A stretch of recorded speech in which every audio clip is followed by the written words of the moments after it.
자, 오늘 말씀은 요한복음 1장 우리 1절부터 13절까지입니다. 요한복음 1장 1절부터 13절까지 자, 교독하겠습니다. 태초에 말씀이 계시니라. 이 말씀이 하나님과 함께 계셨으니 이 말씀은 곧 하나님이시니라. 만물이 그로 말미암아 지은 바 되었으니 지은 것이 하나도 그가 없이는 된 것이 없느니라.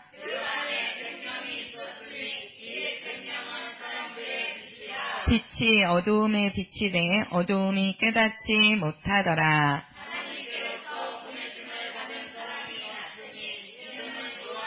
저가 증거하러 왔으니 곧 빛에 대하여 증거하고 모든 사람으로 자기를 인하여 믿게 하려 함이라. 참빛 곧 세상에 와서 각 사람에게 비치는 빛이 있었나니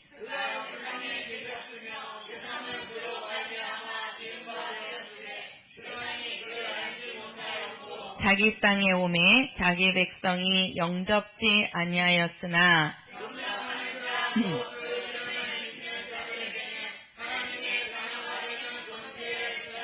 같이요. 이는 혈통으로나 육정으로나 사람의 뜻으로 나지 아니하고 오직 하나님께로서 난 자들이니라. 아멘. 자, 우리가 요한복음 이렇게 이제 말씀을 하는데요. 우리가 이제 복음서 이렇게 얘기하죠. 복음서. 그러면 이제 사복음서 이렇게 해가지고 우리가 마태, 마가, 누가, 요한복음을 우리가 이제 사복음서라고 말씀을 합니다.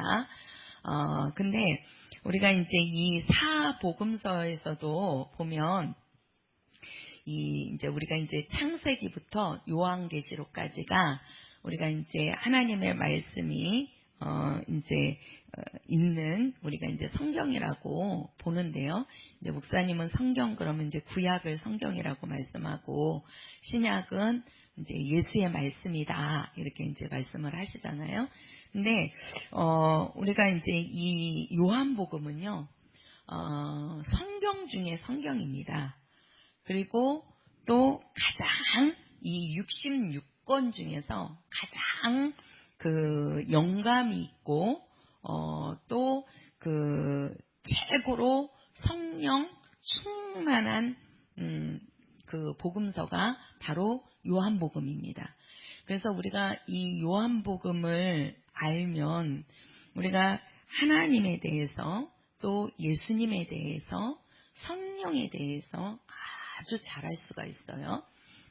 그래서 우리가 사복음서 이렇게 얘기하면 마태, 마가, 누가, 요한복음인데 우리가 마태, 마가, 누가복음까지를 우리가 이제 공간복음이다 이렇게 이제 말씀을 드렸지요.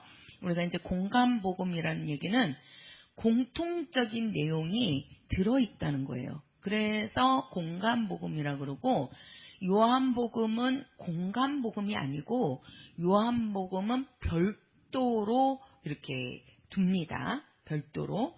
그래서 우리가 그 공간복음에는 그 예수님께서 하신 일들 또 예수님이 행하신 일들을 본 그대로 성령에 의해서 기록된 것이 공간복음이에요. 그래서 우리가 공간복음을 보면 예수님께서 비유로 말씀하시는 부분이 천만이 나와요. 그러면서 하시는 말씀이 내가 이제 그 사람들은 비유로 하니까 일반 사람들은 못 알아듣잖아요. 그죠?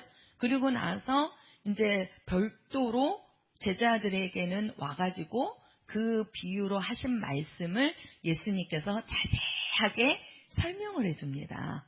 그래서 우리가 공간복음을 보면 비유가 참 많이 나옵니다. 비유가 천국에 대한 비유도 많이 나오고 또 이제 그 잃어버린 양이라든가 뭐 달란트 비유라든가 이런 비유들이 참 많이 나오는 것이 우리가 이제 공간복음인데, 우리가 요한복음은요, 우리 성도들 요한복음에서는 예수님께서 비유로 말씀하신 게 한 군데도 없어요.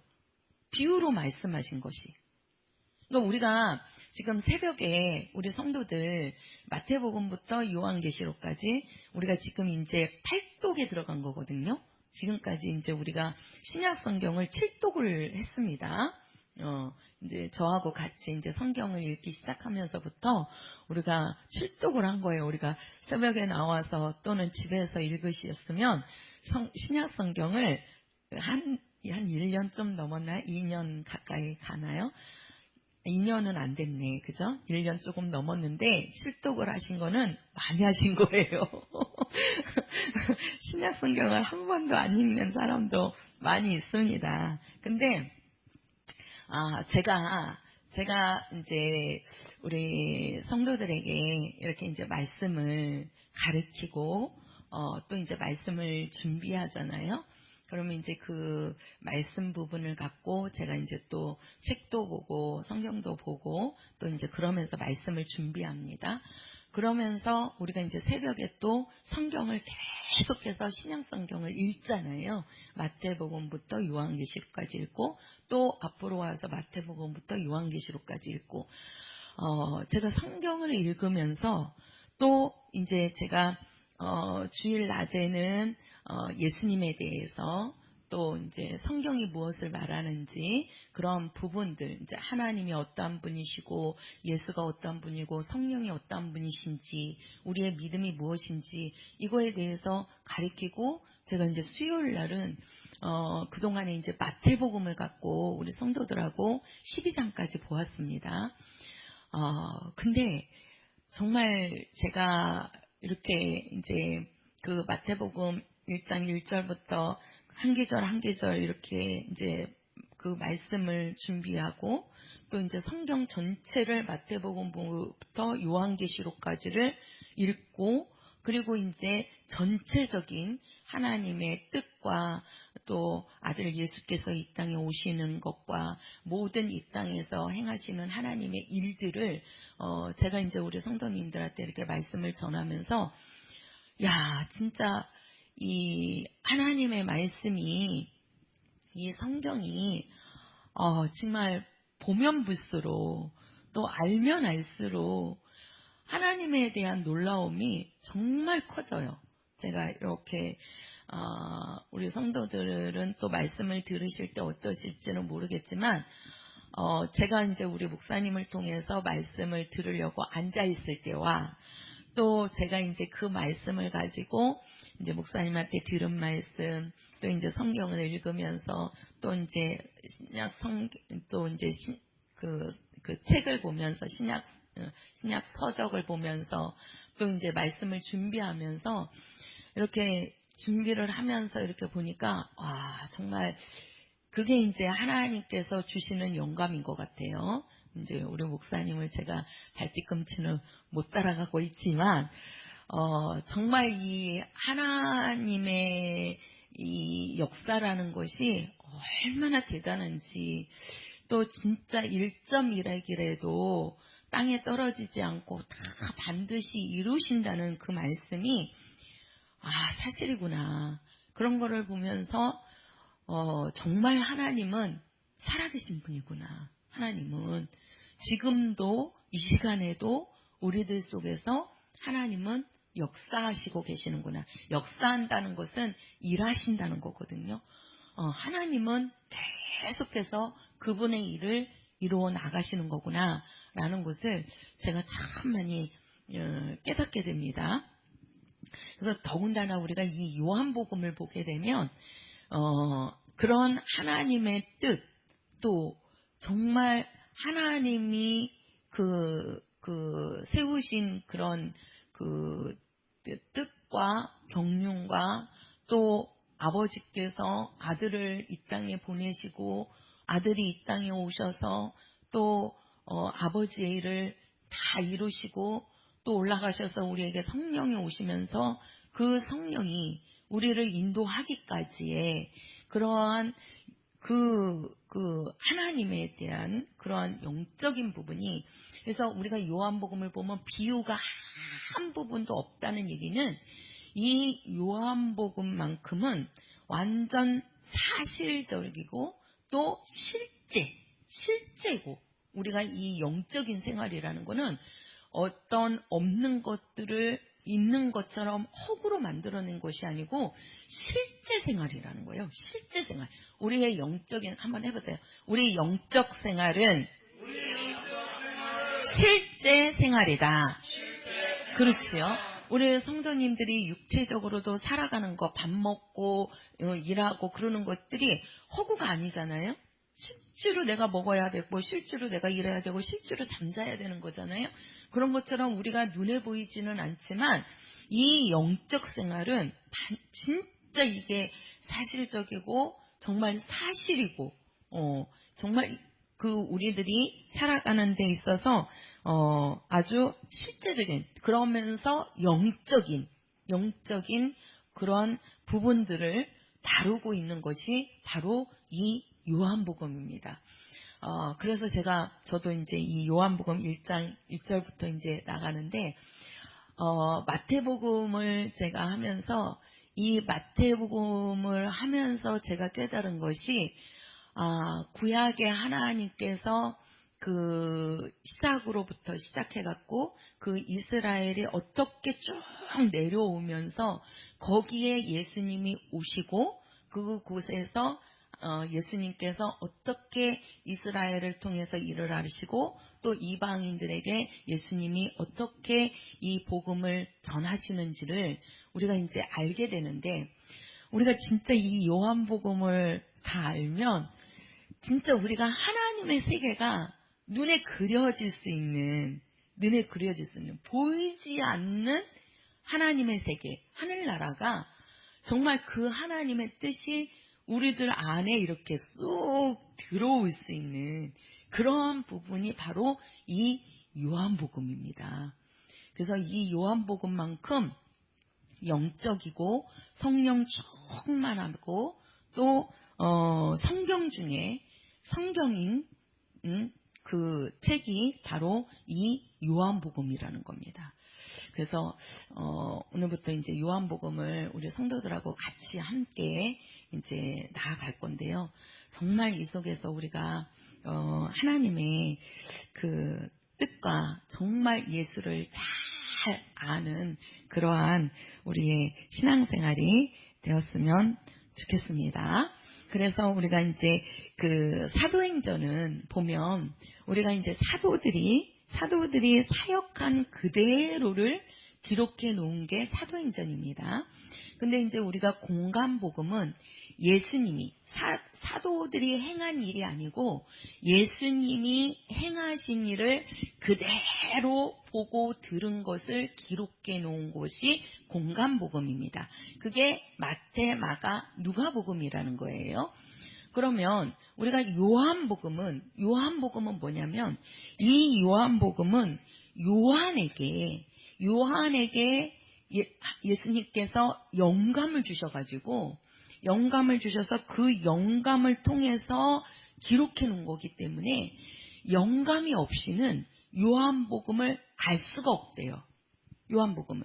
또 영감이 없으면 요한복음을 해석할 수도 없고, 또 우리가 요한복음에 대한 그 부분을 우리가 알 수가 없다는 것이죠.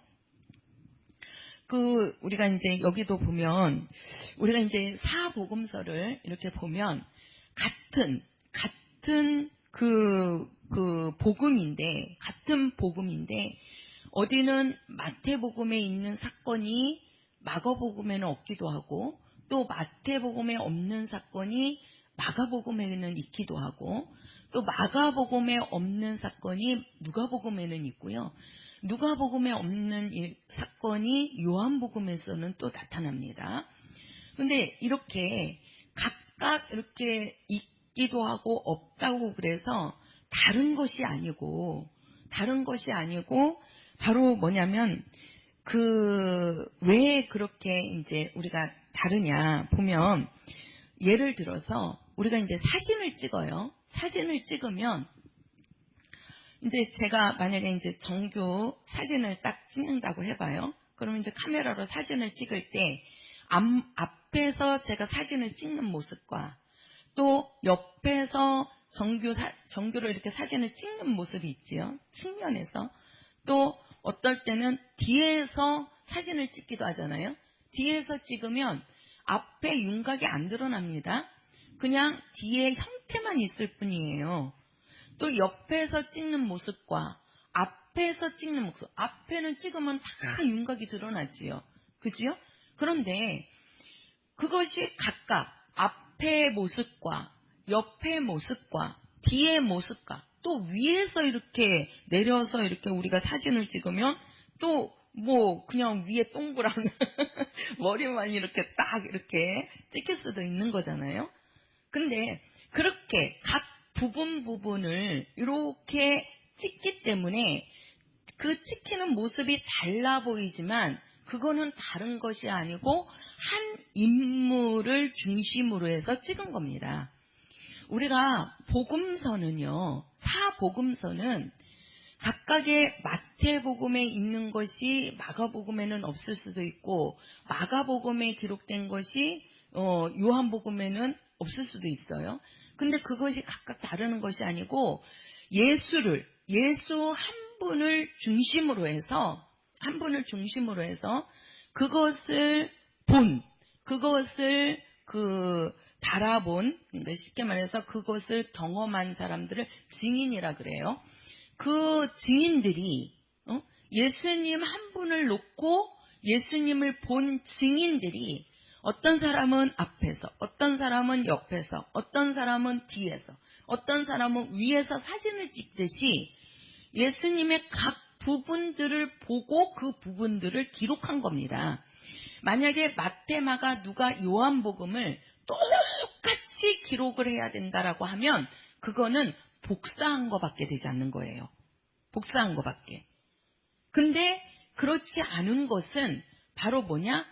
예수 한 분을 중심으로 해서 그것을 쓴 기자들이 그 예수님을 본 그 증인으로서 그 사건을, 그 일들을 바로 기록해 놓았다는 거예요. 쉽게 말해서 복사해 놓은 게 아니라는 거죠. 그래서 우리가 마태복음은 28장까지 돼 있잖아요. 그죠? 우리가 마가복음은 16장, 누가복음은 24장, 요한복음은 21장. 똑같은 복음인데, 복음이라는 얘기는 예수님을 말하고 있다는 거예요. 예수님을 말하고 있는데 마태는 예수님에 대해서 기록한 게 28장이나 돼요. 근데 우리가 요한복음은 이게 21장이에요. 그렇게 영감이 있는데도 각각의 그 측면에서 예수님을 증거했다는 것이죠. 그러나 그것이 내용이 다른 것이 아니죠. 표현은 다를 수 있어도 하나님에 대해서 말하고자 하는 것은, 예수님에 대해서 말하고자 하는 것은 다르지 않다는 거예요. 하나님의 말씀은 다르지 않다는 겁니다. 이것이. 그래서 우리가 마태는 예수를 어떻게 봤냐면 왕으로 오신 예수. 그래서 아브라함과 다윗의 자손 예수 그리스도의 세계라. 이렇게 시작이 되는 거고, 우리가 마가복음은 예수님을 어떻게 봤어요? 하나님의 아들 예수 그리스도. 그죠? 예, 복음의 시작이라. 그러니까 누구로 본 거예요? 예수를? 하나님의 아들 그리스도. 그죠? 하나님의 아들이시고 그분이 그리스도라는 것을 그 부분으로 이 마가는 기록을 한 겁니다. 누가 같은 경우에는 예수님의 제자가 아니었다고 그랬죠. 바울을 통해서 예수를 믿었는데 그는 예수님을 직접 따라다녀서 보지 못하고 그는 이제 그 바울을 통해서 들었기 때문에 예수님에 대해서 더 잘 알고 싶어서 예수님을 만났던 사람들, 예수님을 실제로 경험했던 자들, 그 자리에 있었던 자들, 그런 사람들을 쫓아다니면서 그 사람들한테 얘기들을 다 들은 거예요. 자세히. 그리고 자세히 들은 대로 그것을 그대로 적어놓은 겁니다. 그래서 이 누가복음이 제일 길어요. 설명이 아주 자세하게 돼 있고, 그리고 이 요한복음 같은 경우에는 뭐예요? 말씀으로 오신 예수. 그래서 태초에 뭐가 계시니라. 그렇죠. 말씀이 계시니라. 이렇게 시작이 되는 거예요. 그래서 우리가 사복음서를 보면 처음에 시작하는 그 1장 1절 그 부분이 그 기자가 말하고자 하는 내용이에요. 그것이. 그래서 우리가 이 요한복음은 바로 뭐다? 우리가 바로 말씀으로 오신 예수. 우리가 이제 그러면 우리가 왜 이 요한복음을 성경 중에 성경이라고 말을 하느냐? 왜 성경 중에 성경이라고 말을 하느냐라고 보면 몇 가지 이유가 나옵니다. 그 중에 하나가 우리 1장 1절 같이 읽겠습니다. 시작. 태초에 말씀이 계시니라. 이 말씀이 하나님과 함께 계셨으니 이 말씀은 곧 하나님이시니라. 자, 여기에 보면은 태초에 자, 한번 보겠습니다. 우리가 이제 태초라고 하는데 이 태초를 지금 우리가 요걸 보면은 창세기 1장 1절에도 태초가 나와요. 그쵸? 예. 여기 한번 창세기 1장 1절 한번 외워볼까요? 시작. 그렇지요. 태초에 하나님이 천지를 창조하시니라. 요 창세기 1장 1절의 태초. 그죠? 그 다음에 우리가 지금 요한복음 1장 1절에 태초에 뭐가 계시니라? 말씀이 계시니라. 이렇게 얘기하죠. 우리가 창세기에 나오는 태초. 그죠? 네. 그 다음에 우리가 요한복음 1장에 나오는 태초.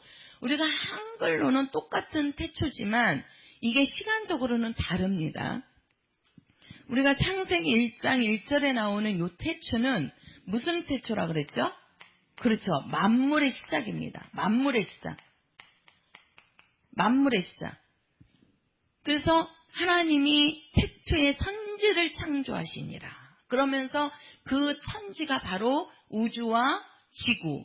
그러면서 이제 우주를 하나님이 만드시고, 쉽게 말해서 우주와 지구를 어떻게 만듭니까? 그것을 우리가 창세기에서는 궁창이라고 했잖아요. 궁창. 그래서 하나님이 흑암 깊음 위에 있는데, 쉽게 말해서 완전히 혼동된 상태지요. 아무것도. 그 흑암, 쉽게 말해서 그냥 어두움과 모든 것들이 그냥 뒤범벅이 된 상태. 그런 데서 하나님께서 빛이 있으라 하니까 빛이 생겨나고요. 그죠? 그 다음에 궁창을 하나님이 만드시는데 궁창 위의 물과 궁창 아래의 물로 나누잖아요. 그래서 궁창 위의 물이 뭐가 되는 거예요? 우주가 되는 겁니다. 궁창 아래의 물이 지구가 되는 거예요. 그러면서 이제는 그 궁창 위에는 뭐가 있어야 돼요? 이제는 거기에는 강명이 있어야 되잖아요. 그러니까 두 강명을 하나님께서 있게 만드는 거죠. 그게 태양과 달이지요. 그리고 이제 거기에는 뭐 별들도 있을 거고, 그리고 나서 그 다음에 이제 이 지구 안에 있는 모든 것들을 하나님께서 다 만드시잖아요. 그게 첫째 날부터 여섯째 날까지 하나님이 만드시는 겁니다. 그리고 맨 마지막 여섯째 날에 누구를 만드냐면 사람을 만드시는 거예요. 사람을. 그래서 이 태초에 하나님이 천지를 창조하시니라 할 때 이 태초는 만물의 시작이에요. 이 땅에 있는 모든 만물의 시작을 말해서 우리가 태초라고 말한 겁니다. 근데 보통 사람들은 이 만물의 시작을, 우리나라 사람들은, 우리나라 그 신학을 가리키는 분들은 뭐 6천년 전이다, 이렇게 이제 6천년 전에 하나님이 만들었다 이렇게 한다는데, 그거는 말도 안 되는 소리래요. 말도 안 되는 소리고, 제가 봐도 말도 안 되는 소리고, 보통 그 미국에 그 신학자가 있는데, 그 신학자는 그 아담 이전을 보통 한 20만 년 전부터 시작이라고 이렇게 말을 한다고 그래요. 그러니까 우리가 이 만물의 시작은 얼마 안 된 겁니다. 실제로 말하면 얼마 안 됐어요. 이것은. 근데 이것이 이제 바로 이 만물의 시작부터 해가지고 이제 뭐가 나오냐면 여기에서 인류가 생겨나는 거죠. 인류가. 요게 이제 태초, 요 창세기 1장 1절에 태초를 말하는 겁니다. 그러나 우리가 요한복음 1장 1절의 이 태초에 말씀이 계시니라 할 때 요 태초는 요거는 하나님의 태초입니다. 하나님의 시작. 쉽게 말해서 하나님의 시작은 언제지요? 영원 전. 그죠? 하나님이 스스로 계실 때부터를 말하는 겁니다. 그러니까 이거는 하나님의 태초를 말하는 거예요. 이거는 만물의 태초를 말하는 것이고, 만물의 태초를. 그래서 우리가 모세가 바라본 하나님은, 모세가 본 하나님은 뭘 만드신 거예요? 창조하신, 만물을 창조하신 하나님. 이걸 바라본 거예요. 창조주 하나님을 바라본 겁니다. 창조주 하나님을. 그러나 우리가 요 태초를 본 사람이 누구지요? 지금 누구예요? 그렇죠. 태초에 말씀이 계시니라 하면서 하나님의 태초, 하나님의 영원 전부터를 본 자가 있단 말이에요. 그게 누구냐면 이건 누구예요? 요한입니다. 이 요한은 하나님의 영원 전을 보았다는 거예요. 영원 전부터 계신 하나님을 보았다는 겁니다. 그러니까 누가 더 이 하나님을 더 이렇게 멀리 봤느냐는 거예요. 이 모세는 창조주 하나님, 쉽게 말해서 하나님이 우주와 지구를 만드실 때를 보고 그 하나님을 말하는 거예요. 그 하나님을. 그래서 우리가 창세기, 출애굽기, 레위기, 민수기, 신명기를 누가 썼어요? 모세가 쓰잖아요. 모세가. 그러니까 모세가 본 하나님은 창조하신 하나님, 이 세상을 만드신 하나님, 만물의 시작부터를 본 겁니다. 그러나 이 요한은 만물의 시작 전에 하나님의 영원 전부터 계신 요 하나님의 시작을 본 자가 누구냐면 이게 요한이에요. 그러니 이 요한은 하나님이 영감을 주지 않고서는 하나님의 영원전을 어떻게 볼 수 있겠어요? 어떻게 알 수 있겠습니까? 그러니까는 이 요한복음은 예수님께서 요한이라는 그러니까 여기서 요한은 침례 요한이 아닙니다. 사도 요한입니다. 이 사도 요한은 예수님의 제자였지요. 그죠? 예수님의 제자로 부름받았잖아요. 이 요한이라는 개인에게 예수님께서 영감을 주신 거예요. 영감을 줘서 하나님의 영원전을 보고 하나님에 대해서, 예수님에 대해서, 성령에 대해서 깨닫게 해주신 겁니다. 깨닫게 해주신 겁니다. 그렇기 때문에 이 요한복음은 그 성경 중에서도 정말 영감이 있는 성령 충만한 그러한 복음서가 바로 요한복음이라고 하는 거예요. 요한복음. 그래서 우리가 이 요한복음은, 자, 우리가 이제 여기를 보면 우리 구약에 이제 많은 선지자가 있었지만 구약의 마지막 선지자가 누구지요? 구약의 마지막 선지자가 누구지요? 자신 있게 안 나오냐? 구약의 마지막 선지자가 누굽니까? 침례 요한입니다. 침례 요한. 그죠? 침례 요한이잖아요. 자, 침례 요한입니다. 여기는 무슨 요한이에요? 사도 요한입니다. 달라요. 다 보세요. 자, 우리가 구약의 마지막 선지자가 요한입니다. 우리가 구약 성경의 마지막 성경이 말라기서거든요. 이 말라기서는 말라기 선지자가 쓴 거예요. 근데 그 말라기 선지자가 마지막에 그 4장 마지막에 가서 보면 그 말라기 선지자가 뭐라고 얘기하냐면 예수께서 메시아가 오실 것과 또 메시아가 오기 전에 누가 먼저 와야 하리라. 엘리야가 먼저 와야 하리라. 그 말씀을 한번 가서 볼까요? 말라기서 한번 가서 보세요. 자, 바로 마태복음 앞에가 말라기서입니다. 자, 말라기서 4장. 자, 말라기서 4장. 자, 어디를 보시냐면, 자, 4장 2절 먼저 읽겠습니다. 시작. 내 이름을 경외하는 너희에게는 의로운 해가 떠올라서 치료하는 광선을 바라리니 너희가 나가서 외양간에서 나온 송아지같이 뛰리라. 자, 여기 보면은 의로운 해가 떠올라서 치료하는 광선을 바라리니 이렇게 하는데 이 의로운 해는 바로 바로 그리스도를 이야기하는 겁니다. 그러니까 그리스도가 오신다는 것과 그 다음에 자 어디를 보시냐면 5절이에요. 5절 같이요. 시작.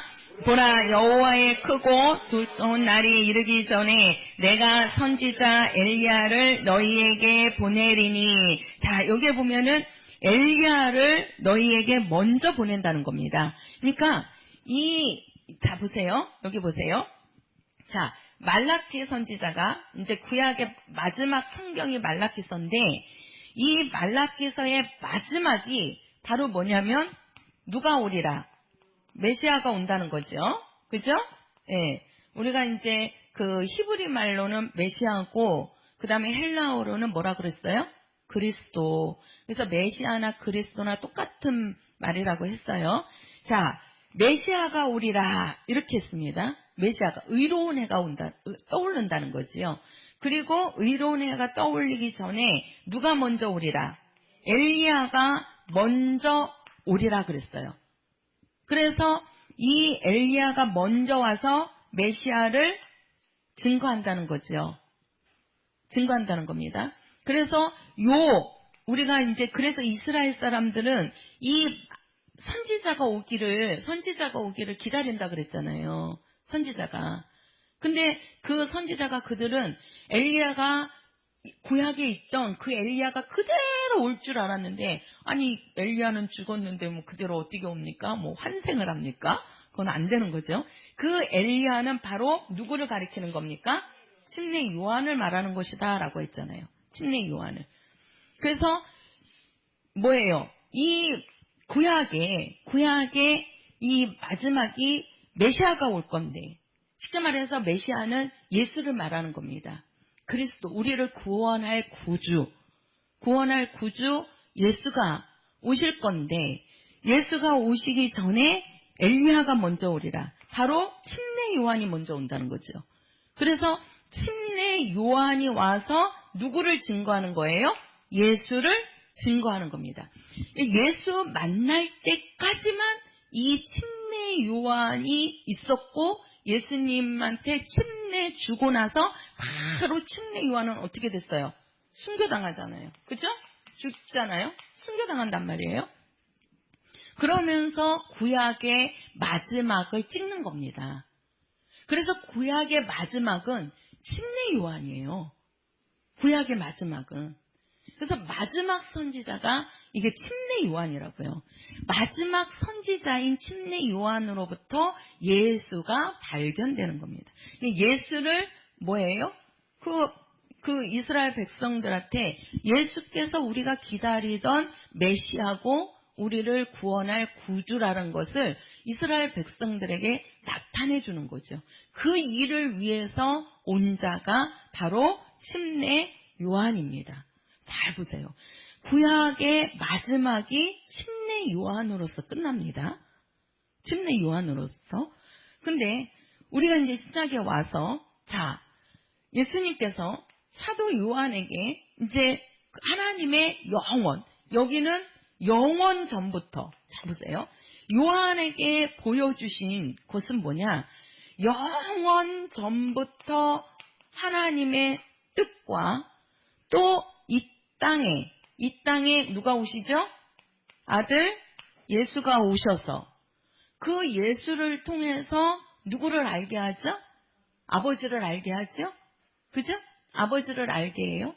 그리고 또 뭐예요? 그 아버지의 뜻을 이루시고 올라가셔서 우리에게 누구를 보내주시죠? 성령을 보내주셔서 우리를 성령으로 인도하기까지. 지금 우리는 성령의 인도받고 있는 겁니다, 지금. 그래서 성령의 인도받고 마지막까지, 이제 마지막 요거는 이제 우리가 영원히 아버지 집에 들어갈 때까지, 그 날까지 모든 것들을 다 이 사도 요한에게 보여준 거예요. 보세요. 영원 전부터 해갖고 영원 후까지. 그죠? 그 영원토록. 이게 뭐예요? 영원 후가. 요한 계시록이잖아요. 이 요한 계시록도 쓴 사람이 누구예요? 사도 요한이잖아요. 사도 요한이죠?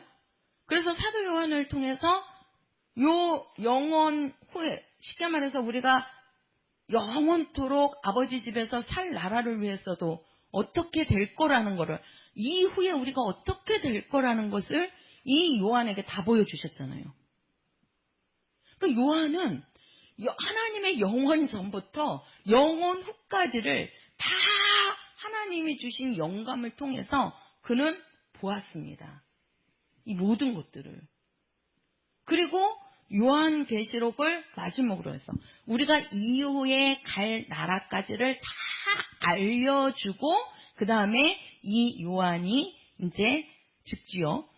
그죠? 그래서 우리가 마지막에 우리 신약의 마지막도 누구를 통해서 알려주는 거예요? 사도 요한. 구약의 마지막 선지자가 누구예요? 침례 요한. 그죠? 이 사도 요한도 그렇고 이 침례 요한도요. 그 천사가 나타나서 엘리사벳과 사가랴에게 그 잉태될 것이다 하면서 이름도 알려주잖아요. 그죠? 이름을 그냥 마음대로 지은 게 아니고 천사가 그 아들이 있을 거니까 그 이름을 뭐라고 하라? 요한이라고 하라. 요한이라고 하라 알려준다니까요. 이게 참 이 성경의 구약의 마지막도 요한으로 마지막을 마무리하고 우리가 신약의 요한계시록 마지막도 누구로 마무리를 해요? 사도 요한으로부터 마지막을 마무리하는 거예요. 그러니까 이 요한이라는 이름 안에도 이 하나님이 그 뜻하신 것들이 있는 거지요. 그죠? 있는 거예요. 그래서 이 요한은 자 보세요. 이 침례 요한은 태어나서 예수님께서 보세요. 예수님께서 이제 태어나시고 30년 동안에는 아무 일도 안 하셨죠. 아무 일도 안 했다는 게 뭐 그냥 가만히 있었다는 게 아니라 그 하나님의 일을 안 했단 말이에요. 육체적인 일을 하셨겠죠. 이제 요셉이 목수의 일을 이어받아서 이렇게 이제 그 동생들도 있고 하니까 이제 생활을 하기 위해서는 목수 일을 했다고 그래요. 근데 이제 30년째 딱 되는 해에 이제 요단강에서 그 침례 요한으로부터 예수님이 침례를 받고 올라오시잖아요. 그리고 나서 요한이 죽는단 말이에요. 그죠? 그러니까 이 요한은 몇 년을 산 거예요? 그냥 얘기한다고 그러면 한 30년 하고 예수님보다 6개월 먼저 태어났다고 그랬으니까 한 30년에서 31년 그 사이 살고 죽은 거예요.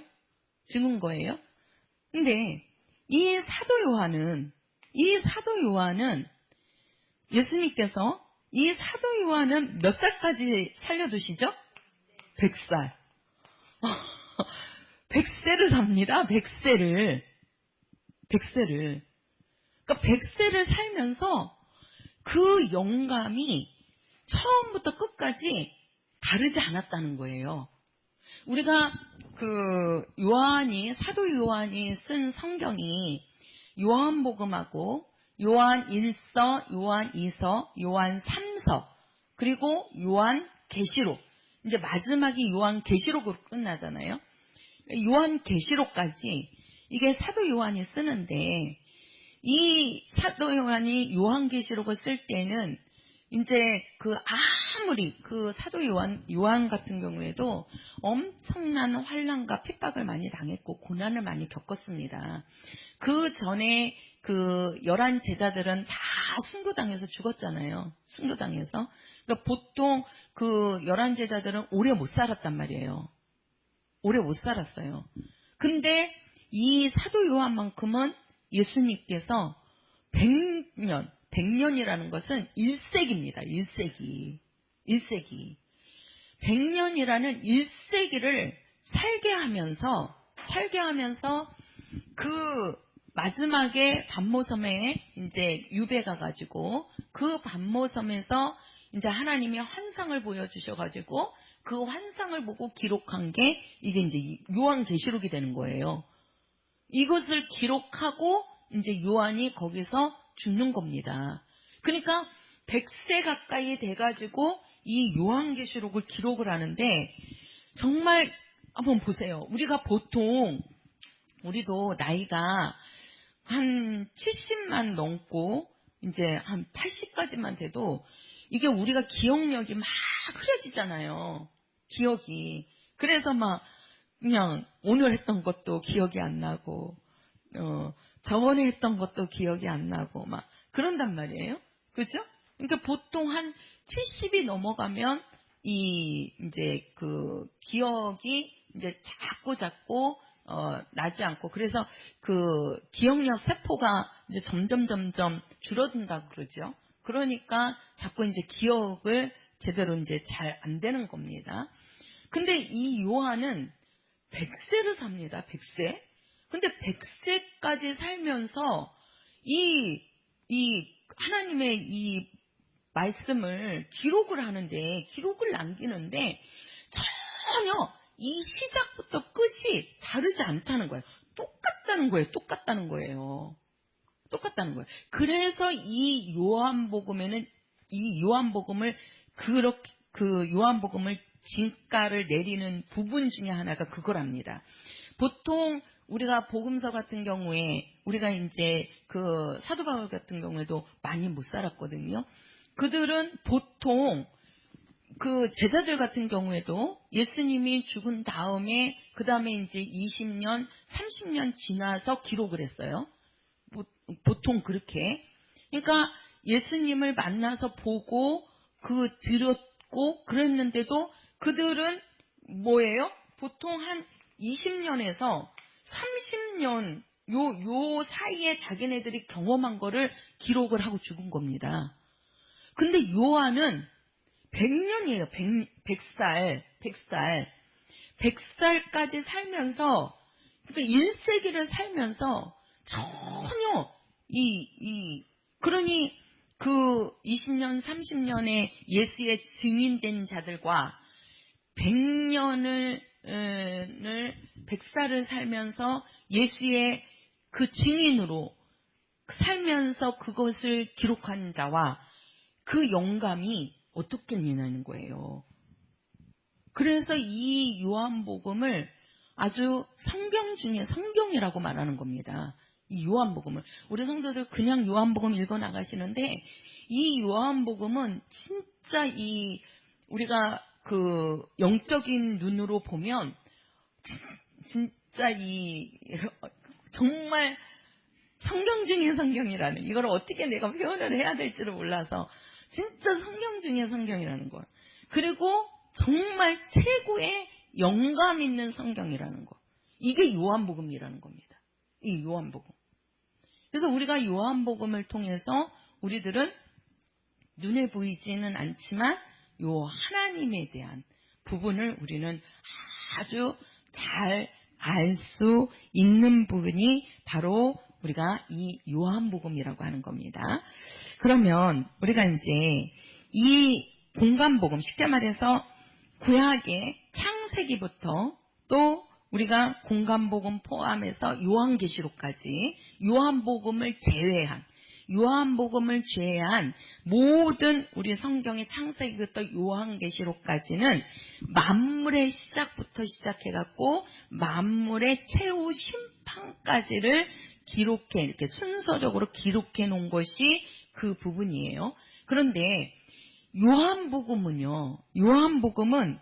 만물이나, 그래서 우리가 창세기도 보면은 하나님이 뭘 창조하고 또 이스라엘 나라가 어떻게 되고 또 민족이 어떻게 되고 막 그런 것들이 많이 나와 있잖아요. 그죠? 많이 나와 있습니다. 근데 이 요한복음 같은 경우에는 그런 것을 전혀 다루지 않았다는 거예요. 어떤 나라나 아니면은 어떤 이러한 만물이나 그런 민족을 상관하지 않고 오직 하나님의 영감과 이 요한복음, 이거는 영감 또는 영감과 그 다음에 믿음. 자, 영감과 믿음. 그리고 또 한 가지가 하나님의 뜻. 자, 하나님의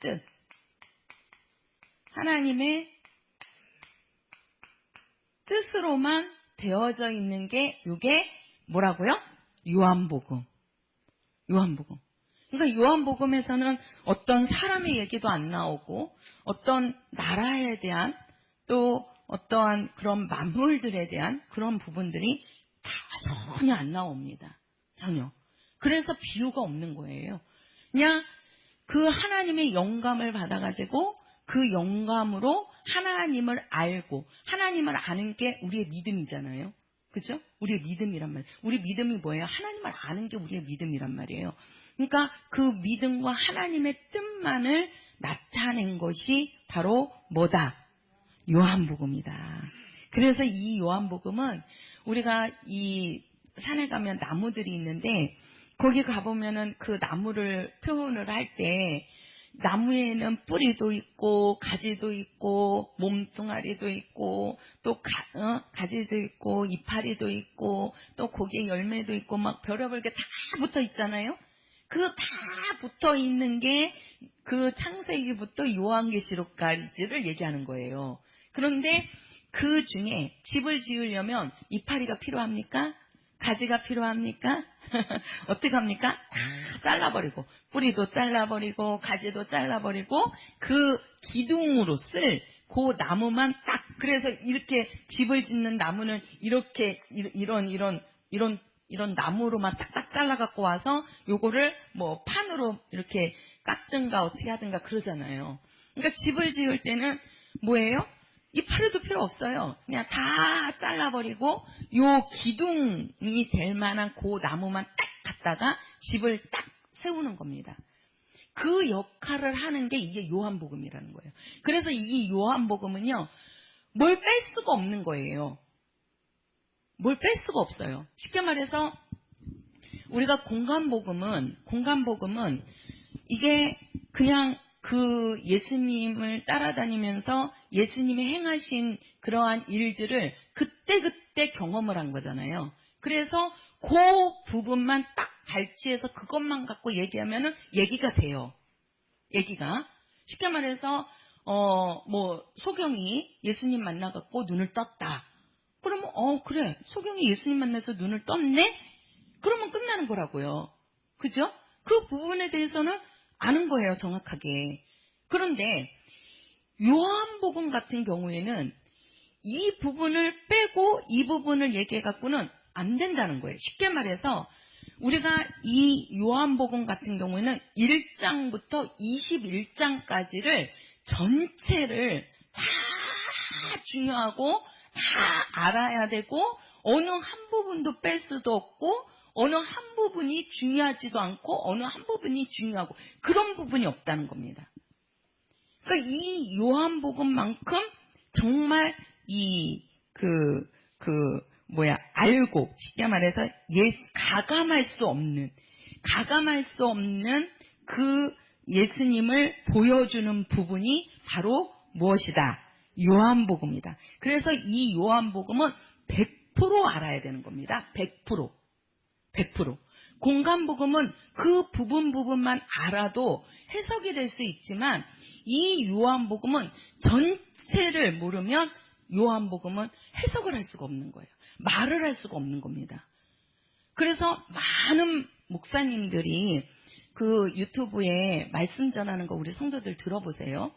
거의 다가 구약의 사건을 들어서 말씀을 전합니다. 그죠? 구약의 사건을. 이 요한복음을 갖고 말씀을 하나님에 대해서, 예수님에 대해서 증거할 수 있는 분들이 많지 않아요. 그 요한복음을 갖고 예수님에 대해서, 하나님에 대해서, 성령에 대해서 증거하려면 영감이 없이는 증거할 수가 없습니다.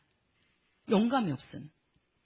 그러니까 하나님의 영감이 있어야지만, 그러면 그 영감이 어디서 왔느냐? 성령이 우리에게 오셔갖고 성령이 우리에게 영감을 주셔야 되는 거예요.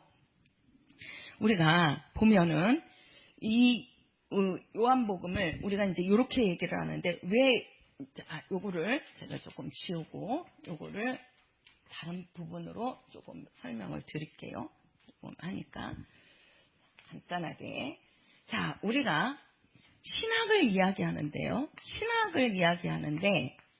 요 신학을 두 가지를 봅니다. 두 가지 입장에서. 하나는 사도 바울 신학이라고 그러거든요. 바울 신학. 또는 이게 누구 신학? 요한의 신학. 이 요한의 신학이 바로 뭐냐면 이게 요한복음입니다. 이게 요한복음이에요. 차이가 있어요. 왜 그러면 우리 성도들이 성경을 계속 읽어 나가시니까, 지금 우리가 바울 신학하면 요 바울은 뭘 썼죠? 바울이 신약 성경의 절반을 썼죠? 근데 그 바울이 쓴 그 성경을 성경이라고 안 하고 우리는 뭐라고 그러죠? 서신서라고 하죠. 서신서.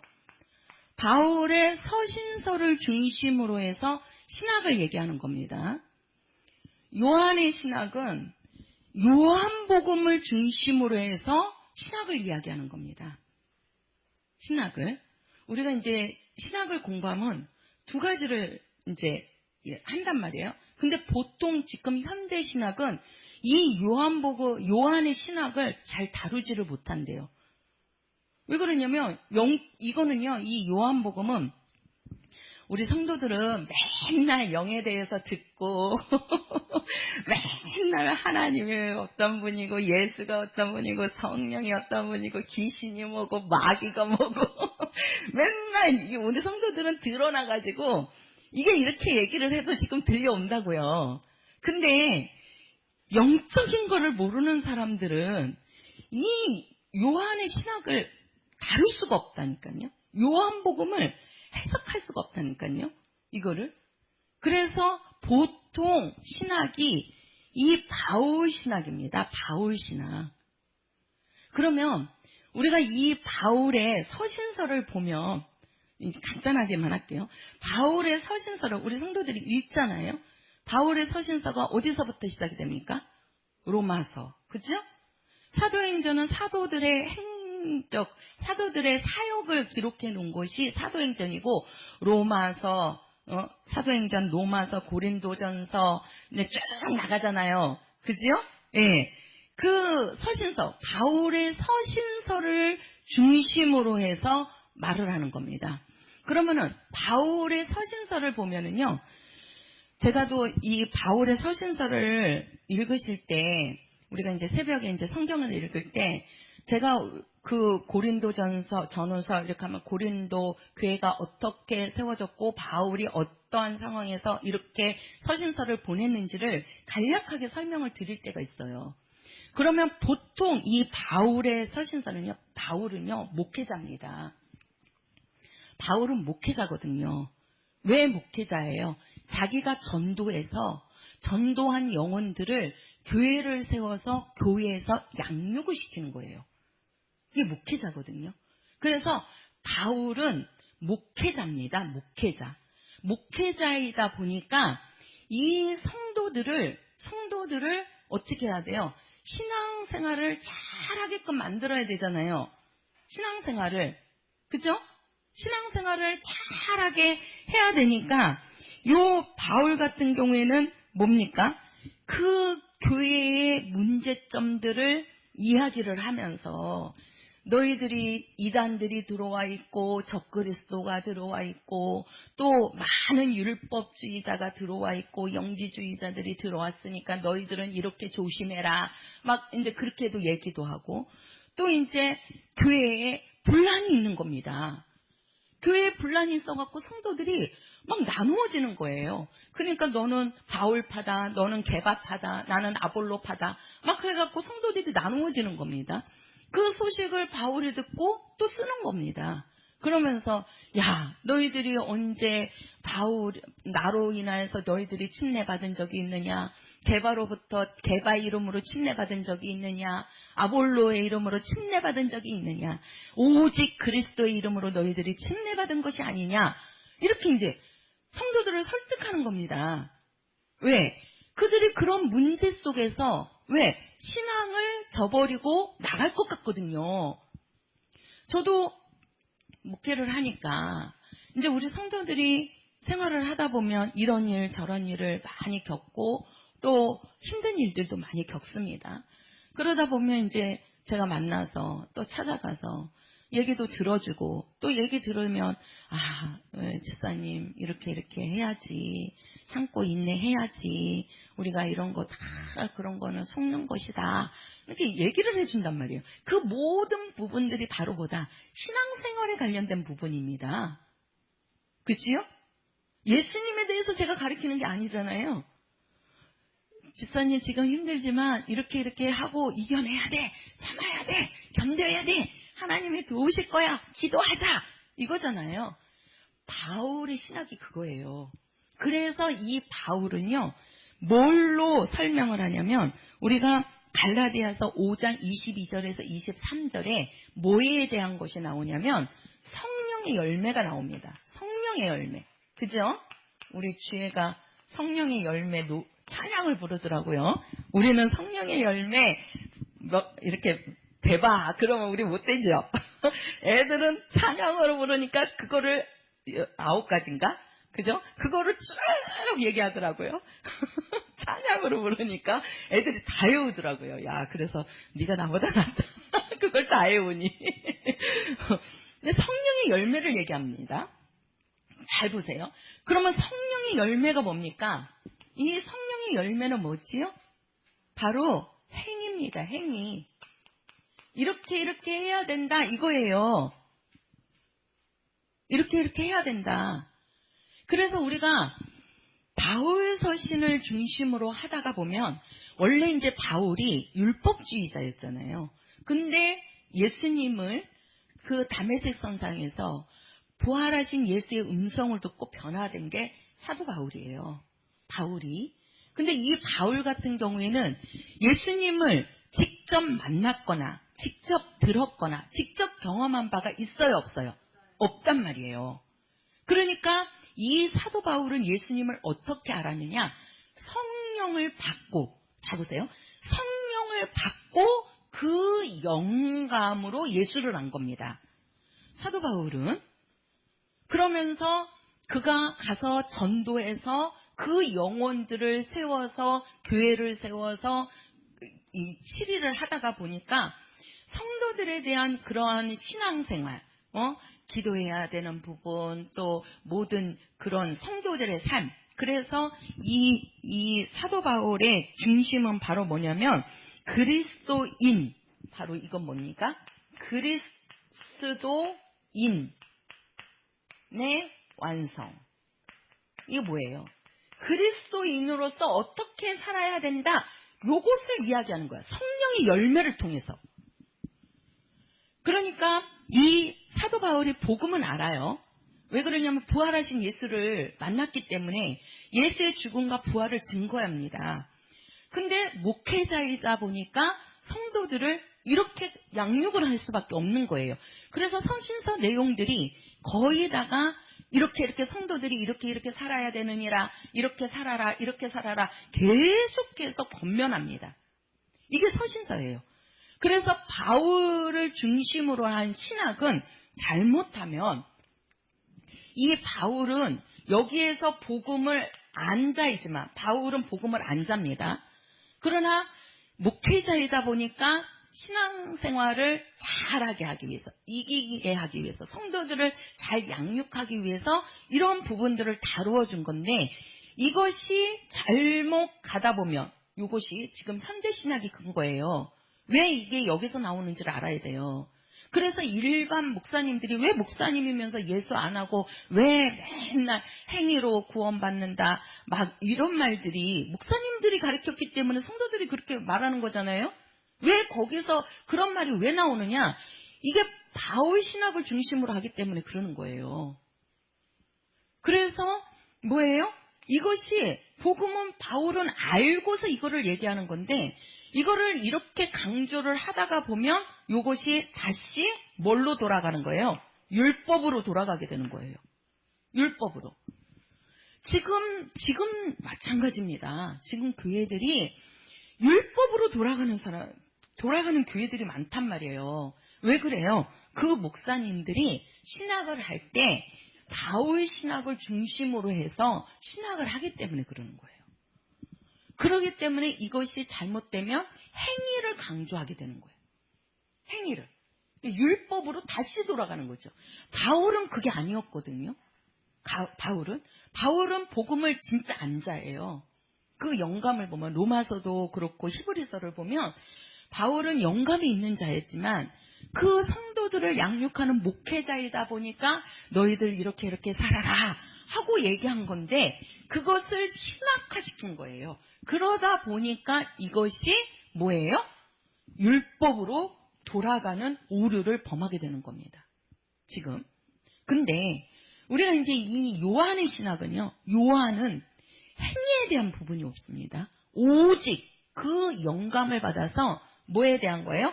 믿음. 하나님의 뜻이라 그랬죠? 믿음과 하나님의 뜻. 그 믿음이 뭡니까? 하나님의 아버지에 대해서. 그 다음 누구예요? 아들. 그 다음 누구지요? 성령. 이분들에 대해서만 알려주시는 것이 어떤 관계가 있는지, 그를 통해서 우리가 어떻게 구원받고 영생에 들어가는지, 이 부분만을 다루고 있는 게 요한복음입니다. 그래서 이 요한신학은 바울신학과 다른 거예요. 그래서 어디다 중심을 두느냐. 지금 모든 현대신학이 바울 서신을 중심으로 해서 바울신학으로 가고 있습니다.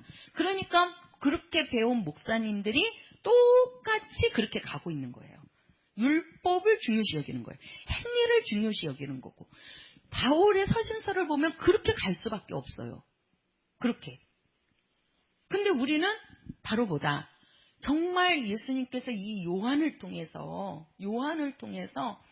정말 눈에 보이지 않는 하나님의 뜻, 하나님 아버지와 아들과의 관계. 그래서 나를 보는 것은 아버지를 보는 것이고 너희가 아버지를 아는 것은 나를 아는 것이다. 내 말을 듣는 것은 아버지의 말씀을 듣는 것이다. 내가 갖고 있는 이름은 아버지의 이름이다. 이렇게 얘기하잖아요. 그러면서 내가 올라가서 너희들이 이제 예수님께서도 안 되니까 내가 올라가서 너희에게 성령을 보내줄 테니까 너희들은 성령으로 이제는 아버지를 믿고 나를 믿고 영생으로 인도함 받아라. 이렇게 말씀하는 거예요. 그래서 이 요한복음은 정말 우리 믿음과 직결되는 부분입니다. 이 바울신학은 인본주의입니다. 인본주의. 사람 중심이에요. 사람 중심. 이 성령의 열매는 누가 지켜야 됩니까? 사람들이 지켜야 되는 거거든요. 근데 이 요한복음은 인본주의가 아니라 신본주의입니다. 신본주의라는 것은 누구 중심? 하나님 중심. 그 하나님이 누구지요? 예수. 예수가 하나님이라고 말씀하잖아요. 어디에서 예수가 하나님이라고 말합니까? 다른 데서는요, 예수를 참 하나님이시다. 그 하나님이라고 말하지 않아요. 오직 요한만이 예수가 누구시냐? 그분은 하나님이시다. 하나님 품에서 나오신 자다. 그분은 영원 전부터 아버지와 함께 계셨던 분이다. 이거를 계속해서 아버지와 예수의 관계를 아주 계속해서 말씀하고 있는 것이 이게 바로 요한복음입니다. 이 요한복음. 그래서 우리는 이 요한복음을 정말 우리가 잘 알고 깨닫기 위해서는 우리가 성령이 아니고서는 알 수가 없다. 그래서 성령 받은 자들이, 성령 충만한 자들이, 성령의 영감을 갖고 있는 자들이 이 요한복음을 통해서 하나님을 알게 된다. 하나님을 아는 게요, 믿음이고 그게 영생이라니까요. 우리가 요한복음 17장 3절에 뭐라 그럽니까? 영생은 유일하신 참 하나님과 그의 보내신 자 예수 그리스도를 아는 것이니라. 하나님을 아는 거, 예수를 아는 거, 그것이 바로 믿음이고 그게 영생입니다. 이거를 알기 위해서는 우리도 성령으로 영감이 있을 때 우리가 알 수 있는 거예요. 우리 성도들 다 여기 지금 앉아 계신 분들이 성령이 내 안에 계시기 때문에, 예수가 내 안에 계시기 때문에 예수님을 아는 거예요. 알게 해주시는 거예요, 성령이. 그냥 처음 나오신 분들, 성령 받지 않은 사람들 여기 앉아 있어 보세요. 예수님에 대해서 아무래도 못 깨달아요. 그래서 힘들어 하잖아요. 뭔 얘기를. 맨날 이런 얘기 해줘야 되는데. 그죠? 이런 그리스도인의 삶, 이런 성령의 열매에 대한 부분을 얘기를 해주면 끄떡끄떡 하는데 처음에 오신 분들은 이 부분에 대해서 얘기하면 이게 무슨 내용이야 그런단 말이에요. 근데 이제 계속 듣다가 보면 하나님이 역사하시고, 그죠? 또 이제 성령 받고 그러면 그 성령이 또 깨닫게 해주시는 거예요. 그래서 우리가 요한복음 14장 26절에 정말 성령이 우리에게 오셔갖고 뭐라 그랬어요? 예수님이 하신 말씀을 어떻게 한다? 기억나게 한다. 생각나게 하고 기억나게 한다. 그분이 바로 성령이시다. 우리가 다 이번 주가 성령 강림절입니다. 정말 우리에게 성령이 오신 거, 진짜 이거는요, 우리 성도들에게 주신 하나님의 축복입니다. 성령을 받고 우리가 성령의 사람이 되었다는 거, 그리고 성령으로 우리가 하나님을 알고 아버지를 알고 아들을 알고 우리가 영생에 들어갈 수 있다는 거는 정말 우리는 영원한 축복을 받은 자들이고, 그러한 자들로서 우리는 하나님께 늘 감사하면서 성령의 이끌림 받는 우리 귀한 성도들이 되시기를 예수의 이름으로 축원합니다. 우리 찬송가 179장입니다. 179장